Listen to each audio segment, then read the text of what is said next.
this is an iHeart podcast. Guaranteed human.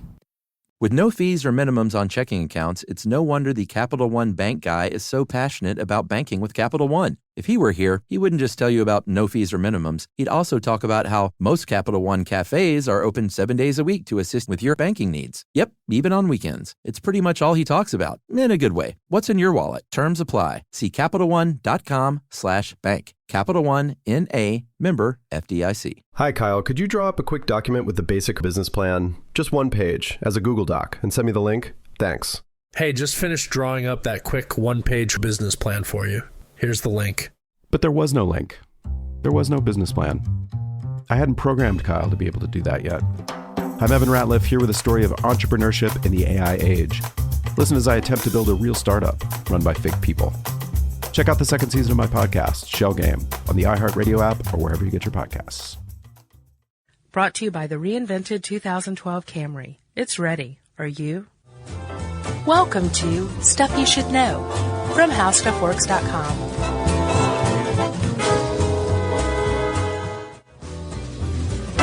Hey, and welcome to the podcast. I'm Josh Clark. There's Charles W. Chuck Bryant, and you've put us together and thrown a couple microphones, a little jar of potpourri, and you've got Stuff You Should Know. If you get my chocolate and your peanut butter, then we make a delicious extra-large Reese's cup. Extra large with a lot of body hair. Yeah, you can pick that out, though. Yeah. You can eat around it. Yeah. You want to pick it out before you eat, though, because getting it off the tongue is just chest hair. Chuck. Yes. Are you familiar with the Dead Sea? I am, and I really, really want to go get in it one day. Okay, I would like to, too. Yeah.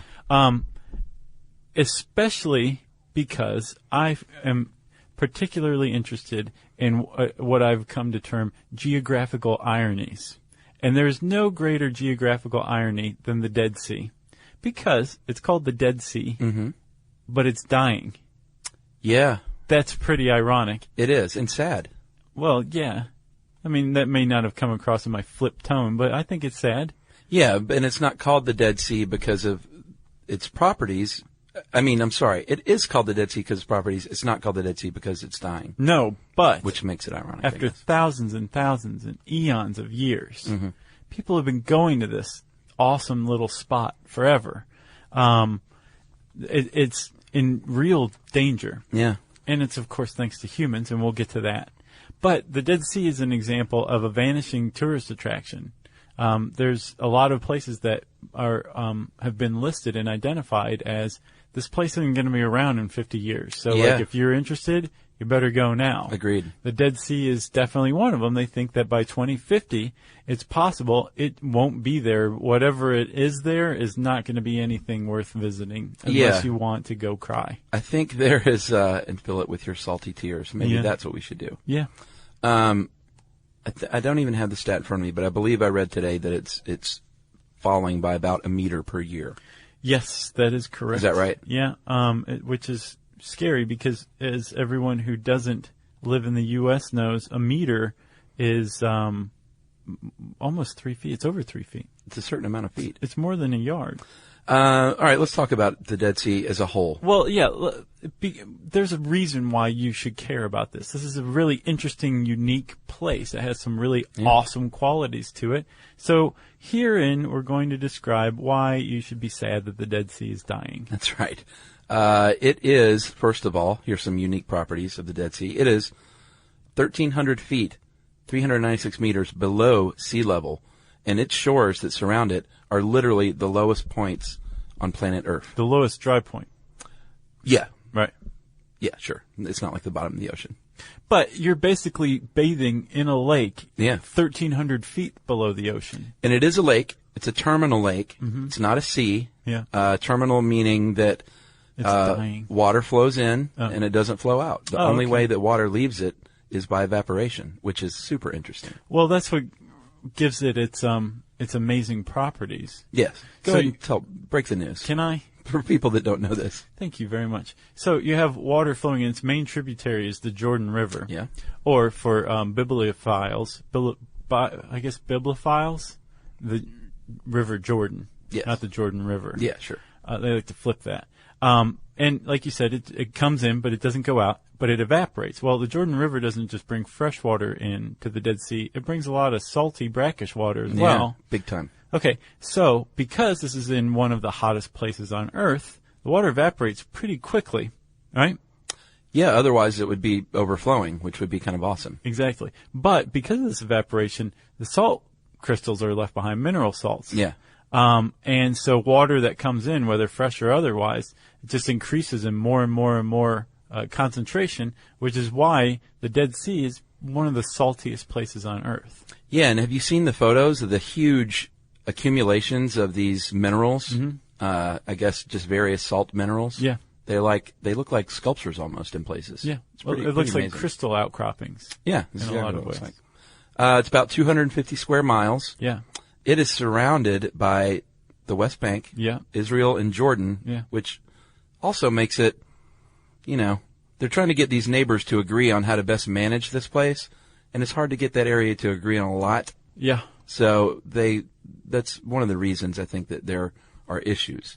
It's hard to get these folks to the table sometime. Agreed. All right. Well put. Thank you. So you've got water coming in. You have water staying terminally. Did you know also Atlanta's original name was Terminus? I did. Which makes the Dead Sea a terminal lake, like you said. And the salt that's coming in is not like table salt or anything. It's actually well known for 35 mineral salts that the sea boasts, like calcium, bromine, potassium, magnesium, iodine. But the thing that makes the Dead Sea so significant salt-wise is that the concentrations of this, because of the unique setup of the water flowing in and evaporating, it's so saline-y, Celine-Dionish, that compared to an ocean, it dwarfs the salinity of any ocean. Yeah, I think the saltiest ocean is somewhere between 3 to 6% salty, and 28 to 35%. I generally see about 33% in the Dead Sea. So which is 6% for the saltiest ocean, like the kind of ocean where you're like, Puh. Yeah, on the highest level, 6% Yeah. on the high end. And like 6 times that for the Dead Sea. Yeah, it's amazing. Oh, as a result of this, so people are like, well, this is just great. This is healthful. Yeah, what does this mean? It means a bunch of things. Oh, first of all, it means proven through physics and just general observation. You float like with no trouble whatsoever because of the incredible density of the seawater in the Dead Sea. Yeah, and another fun thing you can do is go to Google Images and Google Dead Sea float, and you will see lots of pictures of people laying virtually on top of the water reading books and newspapers, and it's pretty funny. Yeah. It's like, it looks like an illusion almost. It does. Yeah. It looks like it's been photoshopped, doesn't That's it? right. So you've got the fact that you can float, but there's a lot of people who claim like healthful benefits of the Dead Sea. And I was looking this up. Like there's entire companies, what is the name of it? The Dead Sea Research Center, Dead Sea Works. There's a lot of like cosmetics, skincare products, all this stuff that are associated with the Dead Sea and that use Dead Sea minerals and all that. And they all boast all sorts of what appear to be snake oil properties. Emily used to sell Dead Sea mud masks. So, but she doesn't anymore. How come? I think the cost of getting the Dead Sea mud was cost prohibitive for her. Oh, okay. And it wasn't a big seller. It was an economic decision. So, but it wasn't because it was like fraudulent. No. Okay, so Is it? Well, I was looking. Okay. And I couldn't find a lot, but I did find some stuff where there have been studies on like Utah salt lakes. Yeah, sure. The effects of that.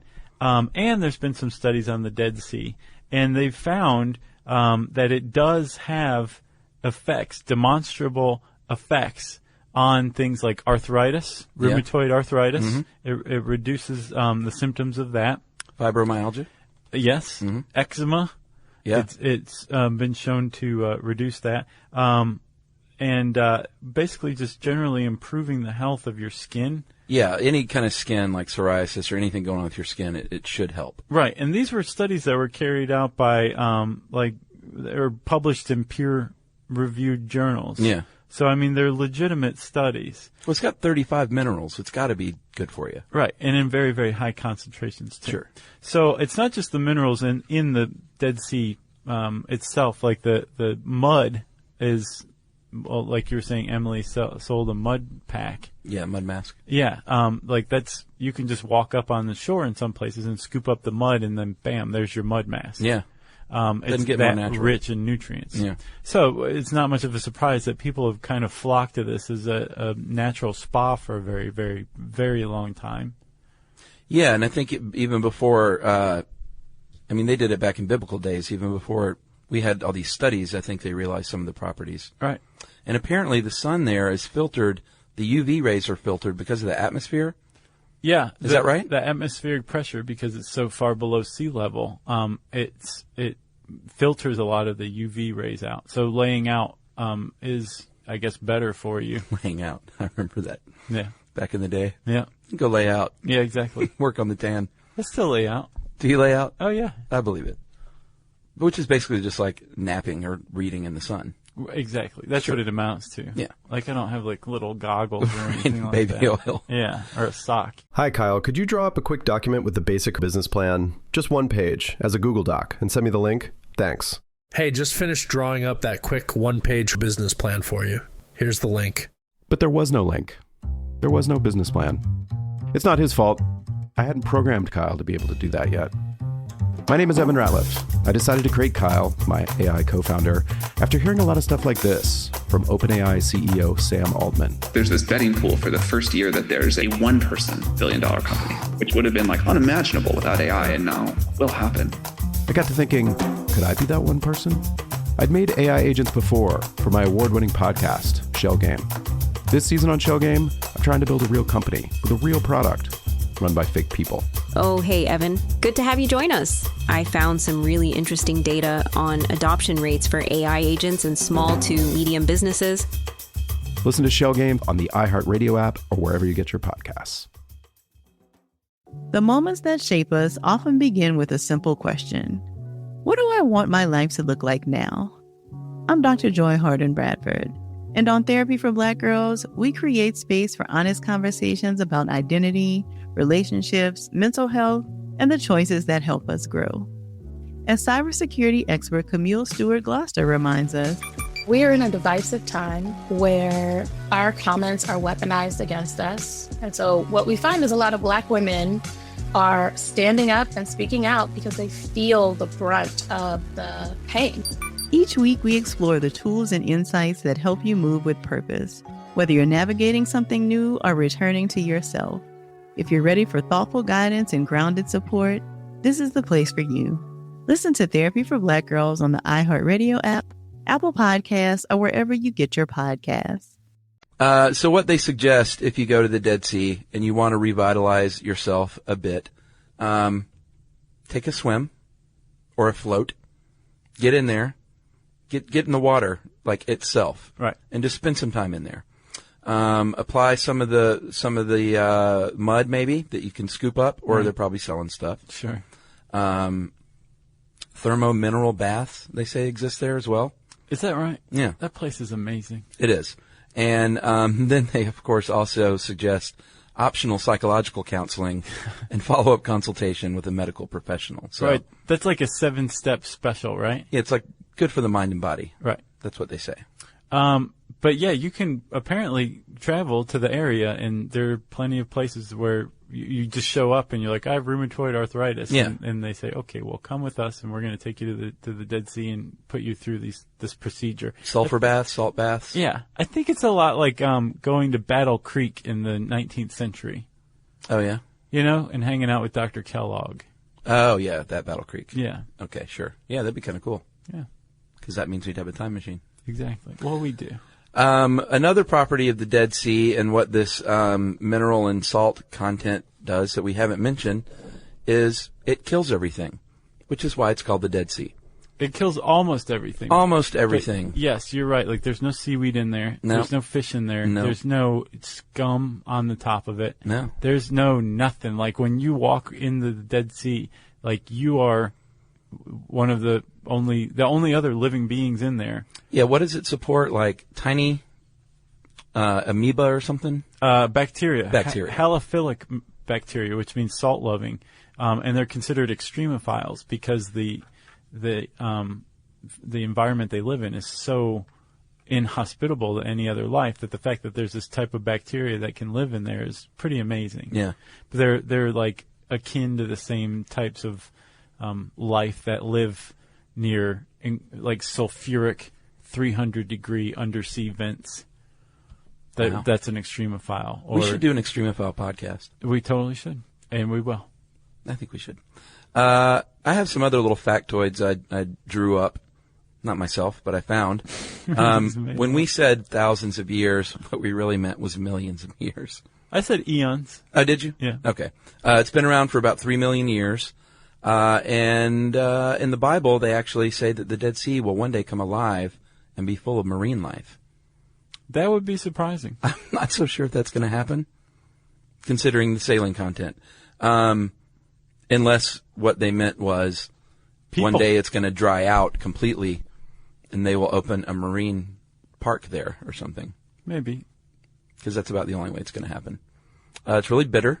It's not going to taste salty like table salt. Yeah. And it's kind of stinky. They used to call it the Stinky Sea hundreds of years ago, apparently. Did they really? That's what it says. Huh. And the Greeks called it Lake Asphaltites.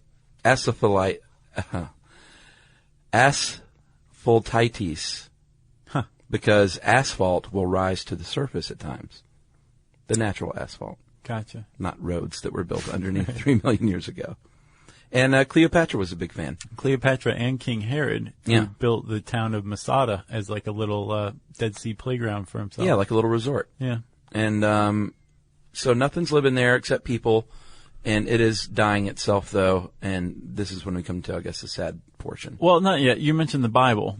Yeah. It definitely has ties to the Bible, obviously. It's in a pretty biblical region. But it's also, well, the River Jordan is supposedly where John the Baptist baptized Jesus. Yeah. And it's also where the Dead Sea Scrolls were found. Oh, yeah. I did, of course. So from 1957 to 1958, this amazing goat herder found a bunch of Hebrew manuscripts. The same guy who invented cheese? No, this is a different one. That was France. What if it was the same dude? Wouldn't that be great? Timmy Roquefort that invented cheese. That's right. This guy is a different one, although I wonder if he's related to the Roqueforts of France. Anyway, he found a bunch of scrolls, of Hebraic scrolls that were written from the 3rd century BC to the 2nd century AD. And they basically were just like, hey, here's what's going on in this area right now. We'll just write it down and hide them for posterity. And apparently it's like one of the greatest archaeological finds ever, as far as people are concerned, because it gave a real peek into this time when Christianity was starting up. And sure. And I've read recently there's a lot of controversy over who they think wrote the Dead Sea Scrolls. Yeah. And I'm not sure where they've landed on that, but of course there's controversy. Well, anything that old. Yeah. It's not going to have a little author's signature on it. Right. So, Chuck, now we get to the depressing part. I know. I was almost excited, but then I remembered what we were talking about. The Dead Sea is actually dying, meaning the River Jordan is being diverted along the way because they need water in that area to support people and agriculture. Yeah. So it's being diverted via dams and things like that to the extent that the Dead Sea is evaporating more than it's filling up these days. Well, consider this. In the 50s, the Dead Sea used to get like 1.3 billion cubic meters of fresh water a day. Wow. Now it's 50 million. Yeah, that's a sharp drop. 50 million compared to 1.3 billion. Yeah. That's a lot of a drop-off. Yeah. So, yeah, it's starting to dry up really, really fast. Yeah, and luckily, well, we'll see what happens. But luckily, there are people and organizations that are on this big time because of the, not only the cultural significance, but the Dead Sea, despite it being dead in the water, supports like a really vast ecosystem around it. Yeah. And if the Dead Sea went away, that would not be good for this ecosystem. Yeah, but again, it's a tough one. I mean, like people need their drinking water. Yeah. Like we've done a podcast on how long can you survive without food and water? And you can go a long time without food, but water gets you in a couple of days. Yeah. You know? So that's a tough one. And a lot of people have said, hey, you know what? Let's just build a canal. Yeah. The Red Sea's over there. The Dead Sea's right here. All we need is like 135 miles of canal, and we'll just flood the Dead Sea with the Red Sea. And people went, no, hold on, let's come up with something else. Yeah. Because the Dead Sea's salt content and mineral content would be disrupted at that point, and it just wouldn't be what it is. Yeah. So it almost sounds like they're like, well, we'll just let it die. Well, like we'd rather it die than become less salty. Yeah, just another inland sea. Like, look at all those people out there floating, reading their newspaper. And all of a sudden they drop the moment that canal starts. What are we going to do then? Yeah. So it is a canal/pipeline.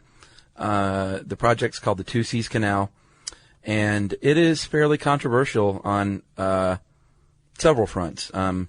One is that it's going to cost about $5 billion, which is not cheap.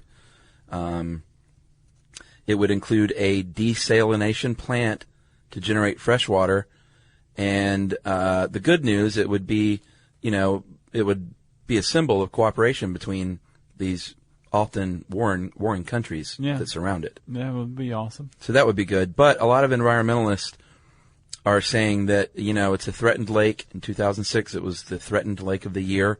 I didn't know they had such a designation, but I guess it's good they do. Well, the Global Nature Fund did. They call it that. Said? Yeah, and their one of their project directors said, we call it the Threatened Lake of the Year in 2006, and we could easily do it again for 2010. Like, don't even make us. Right. Don't try to call my bluff. I guess they didn't know because it's 2012. Yeah. But they are proposing some alternatives. They're saying that the spokesperson for, Friends of the Middle East? Yeah.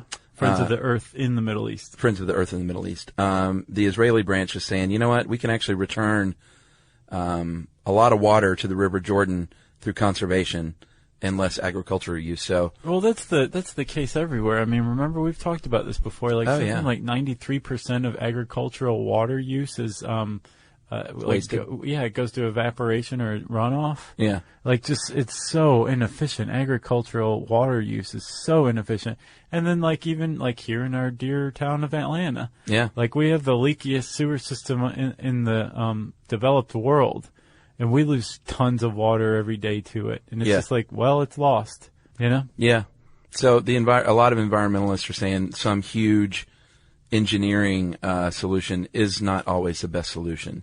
I'm not sure how I feel about it. I'd love to see the Dead Sea saved, but I also want the people of the Middle East to grow crops.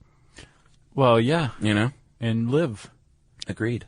So I guess right now, as it stands, no one's quite figured out what to do. Yeah, I think this year, actually, they have sunk quite a few $1 million into a pretty vast study on this canal pipeline project and seeing if it's the best alternative. Well, cool. So I guess we'll find out maybe later this year what they're going to do. Well, I would say get you to the Dead Sea ASAP, because if nobody does anything, 2050, cutoff date. Yeah, and it's just going to get sadder and sadder if there's if it's like the size of a swimming pool eventually and there's two dudes floating in it. Yeah, that would be sad. Yeah. Okay, well, that's it for the Dead Sea, right? We got to explain everything. That's it for the Dead Sea, potentially. Well, that's it for us in the Dead Sea. Oh, sure. If you want to learn more about the Dead Sea, you can type Dead and Sea into the search bar at howstuffworks.com. And what does that bring up, man? We got a few quick things to plug, and then we will get to listener mail. Okay. Like what? Hi, Kyle. Could you draw up a quick document with the basic business plan, just one page, as a Google Doc, and send me the link? Thanks. Hey, just finished drawing up that quick one-page business plan for you. Here's the link. But there was no link. There was no business plan. It's not his fault. I hadn't programmed Kyle to be able to do that yet. My name is Evan Ratliff. I decided to create Kyle, my AI co-founder, after hearing a lot of stuff like this from OpenAI CEO Sam Altman. There's this betting pool for the first year that there's a one-person billion-dollar company, which would have been unimaginable without AI, and now will happen. I got to thinking, could I be that one person? I'd made AI agents before for my award-winning podcast, Shell Game. This season on Shell Game, I'm trying to build a real company with a real product. run by fake people. Oh, hey, Evan. Good to have you join us. I found some really interesting data on adoption rates for AI agents in small to medium businesses. Listen to Shell Game on the iHeartRadio app or wherever you get your podcasts. The moments that shape us often begin with a simple question. What do I want my life to look like now? I'm Dr. Joy Harden Bradford, and on Therapy for Black Girls, we create space for honest conversations about identity, relationships, mental health, and the choices that help us grow. As cybersecurity expert Camille Stewart-Gloucester reminds us, we are in a divisive time where our comments are weaponized against us. And so what we find is a lot of Black women are standing up and speaking out because they feel the brunt of the pain. Each week we explore the tools and insights that help you move with purpose, whether you're navigating something new or returning to yourself. If you're ready for thoughtful guidance and grounded support, this is the place for you. Listen to Therapy for Black Girls on the iHeartRadio app, Apple Podcasts, or wherever you get your podcasts. All right, so now listener mail? Yes. Okay. Josh, I'm going to call this Antarctic Reply, and it's not about penguins and polar bears. Thank goodness. Although she did put that in there, but I erased that part. Shannon actually lived there. For 3 summers, I was a technician at a terrestrial Arctic base in Alaska. Awesome. And several of my coworkers spent the northern hemisphere working on Antarctica. Actually, she was in Alaska. I take that back. That's the Arctic. Yes. That's north. That's right. The Antarctic is south. That's right. We know that. She had friends that worked in Antarctica. Right. On Antarctica. Okay. Man, it's so picky. People get so picky I with know. this stuff. From that experience, I can personally tell you that while life at the poles is basic, it is far from primitive. Antarctica has stores, bars, saunas, and even a pair of ATMs. While many of these amenities are not available to tourists, it doesn't change the fact that Antarctic bases are designed for comfortable, long-term habitation. Huh. Also, there is actually a fair amount to do there. Every community has trails for walking, skiing, or snowshoeing. The larger base... it's like just basically just 3 kinds of walking. Yeah, pretty much. We have 3 kinds of walking to do here. In the snow. The large bases have exercise areas. Scientists host lectures, holiday celebrations, and game tournaments. Cool. I imagine they probably play what's the little slide game? Shuffleboard? No, the shuffleboard on ice. Hockey? Yeah. Curling? Curling. Thank you. The permanent bases have libraries, and honestly, there's always someone who has an interesting story to tell. The temporary bases, when they abandon them, they just set the library on fire? I think so. Then, the most important part of polar life is the food. And this doesn't surprise me. Usually when you're stuck like that, you take your food pretty seriously because that's like the one thing that you can have. Right. Emperor penguins are delicious. That's what she says, actually. No. Food is the lifeblood of any Antarctic camp or base, and the staff does their best to make sure that every meal is plentiful and delicious. On the medical front, at least on the American side of things, it's not nearly as basic as you described. In fact, many Antarctic communities have medical support that is comprehensive and available at towns of the same size, that is available at towns of the same size in Canada or Alaska. Mm-hmm. The bases have equipment to do emergency surgery if needed, and they have ICUs capable of treating everything from burns to hypothermia. And if you need extra stuff, then it can be airdropped, she said, in the dead of winter even. Yeah, you just want to look out. That's right. Look out ahead. Above. Above. All right. And that is from Shannon, who has spent time in Alaska and knows a bunch of people there. That's awesome. Knows a bunch of people in Antarctica. That's right. Thanks a lot for that, Shannon. We appreciate it. Let's see. If you know something about something we've talked about that we didn't talk about, or just something you want to supplement, something we've spoken about. If you floated on the Dead Sea, I'd like to hear that. That's a good one. You can tweet to us at SYSK Podcast. You can join us on Facebook.com/StuffYouShouldKnow, or you can send us an email at StuffPodcast@Discovery.com.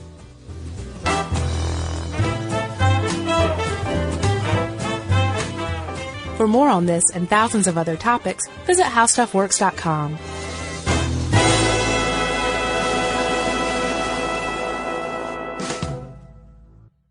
Brought to you by the reinvented 2012 Camry. It's ready. Are you? Hi, Kyle. Could you draw up a quick document with the basic business plan, just one page, as a Google Doc, and send me the link? Thanks. Hey, just finished drawing up that quick one-page business plan for you. Here's the link. But there was no link. There was no business plan. I hadn't programmed Kyle to be able to do that yet. I'm Evan Ratliff, here with a story of entrepreneurship in the AI age. Listen as I attempt to build a real startup run by fake people. Check out the second season of my podcast, Shell Game, on the iHeartRadio app or wherever you get your podcasts. Hi, I'm Danny Shapiro. We were in the car, like a Rolling Stone came on, and he said, "There's a line in there about your mother." And I said, "What?" What I would do if I didn't feel like I was being accepted is choose an identity that other people can't have. I knew something had happened to me in the middle of the night, but I couldn't hold on to what had happened. These are just a few of the moving and important stories on my 13th season of Family Secrets. Listen to Family Secrets on the iHeartRadio app, Apple Podcasts, or wherever you get your podcasts. This is an iHeart podcast. Guaranteed Human.